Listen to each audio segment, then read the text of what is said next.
چچی بیوہ تھی، ان کی کوئی اولاد بھی نہ تھی، اس لیے چچی نے گاؤں سے اپنے بھانجے کو بلا لیا اور اس کے ساتھ رہنے لگی۔ ان کی زندگی پہلے کی نسبت زیادہ پرسکون ہو گئی تھی۔ ان کا بھانجا انہی کی طرح بہت خوبصورت تھا اور شہر میں ہی نوکری کرنے لگا۔ امی سے زیادہ میری شادی کی جلدی میری چچی کو تھی، اس لیے انہوں نے اسی ہفتے میں سادگی سے نکاح اور رخصتی کا کہا تو امی ابو بھی مان گئے۔ پھر میری شادی چچی کے بھانجے سے ہو گئی۔ اب میں چچی کے گھر رہنے لگی۔ ایک رات اچانک میں کمرے سے باہر نکلی تو چچی روشن دان سے میرے کمرے میں جھانک رہی تھی۔ میں جانتی تھی کہ چچی کیا دیکھنا چاہتی ہے۔ بڑی جوانی میں بیوہ ہوئی عورت بہت خطرناک ہوتی ہے، اور پھر چچی تو ہے بھی بہت خوبصورت تھی۔ بھاری جسم، موٹی آنکھیں، جو انہیں دیکھتا بس دیکھتا ہی جاتا۔ میری نظر چچی پر پڑی تو وہ شرمندہ سی ہو کر کمرے میں چلی گئی، لیکن اب سوچنے پر مجبور ہو گئی کہ ہو سکتا ہے چچی روز ہم میاں بیوی کا پروگرام دیکھتی ہو۔ اس رات چچی نے سردی کا بہانہ بنا کر اپنا بستر میرے کمرے میں لگا لیا۔ مجھے پتا تھا کہ آج چچی فل موڈ میں ہے۔ اس رات میں نے شوہر کے ساتھ کوئی حرکت نہ کی، لیکن جیسے ہی آدھی رات گزری تو بیڈ ہلنے کی آواز سے میں ڈر گئی۔ جب دوسری طرف کروٹ بدلی تو سائڈ پر چچی اپنے بھانجے کا۔ میری چچی ایک حسین عورت تھی۔ بڑی جوانی میں میری چچی بیوہ ہو گئی تھی اور شوہر کی محبت اور ازدواجی زندگی سے محروم ہو گئی تھی، لیکن دوسری شادی کرنے سے انہیں بہت اختلاف تھا۔ وہ ہرگز دوسری شادی نہیں کرنا چاہتی تھی، جبکہ ان کو بہت سے لوگوں نے سمجھایا کہ وہ دوسری شادی کر لے، ابھی تو ان کی پوری زندگی پڑی ہے، پر انہوں نے ایک نہ سنی۔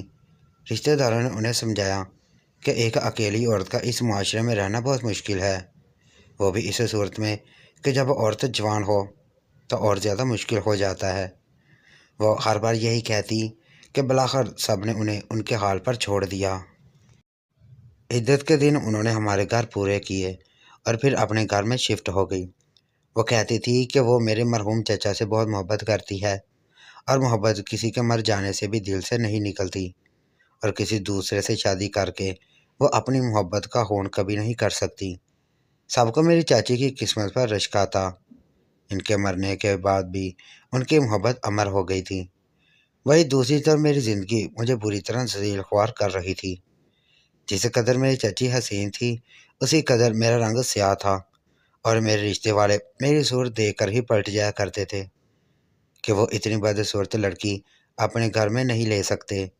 کوئی تو یہ کہتا کہ اس کا رنگ اتنا سیاہ ہے تو اس کا نصیب کتنا سیاہ ہوگا۔ یہ باتیں سن کر میرا دل کٹ کر رہ جاتا، جبکہ میری امی کہتی کہ خرابی میرے رنگ اور میرے نصیب میں نہیں، بلکہ دیکھنے والوں کی نظروں میں ہے، جن کی آنکھوں کو اتنا نور ہی نہ ملا کہ وہ یہ دیکھ سکیں۔ لیکن یہ باتیں میرے دل کو مطمئن کرنے میں ناکافی تھی، کیونکہ میں اپنی زندگی میں خوشیاں چاہتی تھی، ایک مکمل زندگی چاہتی تھی۔ چچی بیوہ تھی، ان کی کوئی اولاد بھی نہ تھی، اس لیے انہیں کچھ مسائل کا سامنا کرنا پڑ رہا تھا، اور ہم بھی ہر وقت حاضر نہیں رہ سکتے تھے۔ اس لیے چچی نے گاؤں سے اپنے بھانجے کو بلا لیا اور اس کے ساتھ رہنے لگی۔ ان کی زندگی پہلے کی نسبت زیادہ پرسکون ہو گئی تھی۔ ان کا بھانجا انہی کی طرح بہت خوبصورت تھا اور شہر میں نوکری تلاش کر چکا تھا۔ چچی کا ہمارے گھر آنا جانا بھی تھا۔ وہ جب ہمارے گھر آتی تو امی ابو ان سے کہتے کہ شادی کر لو، پر وہ انکار کر دیتی کہ ان کی زندگی میں کسی اور کی جگہ نہیں۔ دن ایسے ہی گزرنے لگے۔ امی ابو نے ہر جگہ میرے رشتے کی بات کہہ دی، اور ہر جگہ یہ بات بھی پھیلا دی کہ مجھے جہیز میں بنگلہ اور گاڑی بھی دیں گے۔ یہ خبر سنتے ان پڑھ جاہل لوگ، صاحب حیثیت ہر قسم کے لوگ آئے، لیکن جیسے ہی میری صورت اور سیاہ رنگ دیکھا تو لوٹ کر واپس چلے گئے۔ میں بہت دل گرفتہ ہوئی تھی۔ میرا دل یہ کرتا کہ میں خودکشی کر لوں، اور اگر خودکشی حرام نہ ہوتی تو میں کر بھی چکی ہوتی، لیکن نہیں کر سکتی تھی۔ کبھی کبھی میرا دل کرتا کہ میں چیخ چیخ کر پوچھوں کہ ہر میرا قصور کیا ہے۔ چچی اکثر گھر آتی تھی اور میرے لیے افسوس کا اظہار کرتی۔ اماں نے ابا سے مشورہ کر کے کئی بار اس بات پر ناراضگی کا اظہار کیا کہ چچی کے گھر جوان لڑکا ہے، وہ اگر اتنی ہمدرد ہے تو اپنے بھانجے کے لیے میری بیٹی کا رشتہ کیوں نہیں مانگتی۔ میرے ابو انہیں یہ بول کر خاموش کروا دیتے کہ آج کل بیٹوں پر اختیار نہیں ہوتا، پھر وہ تو بھانجا ہے، اور یہ بات میں بھی بخوبی جانتی تھی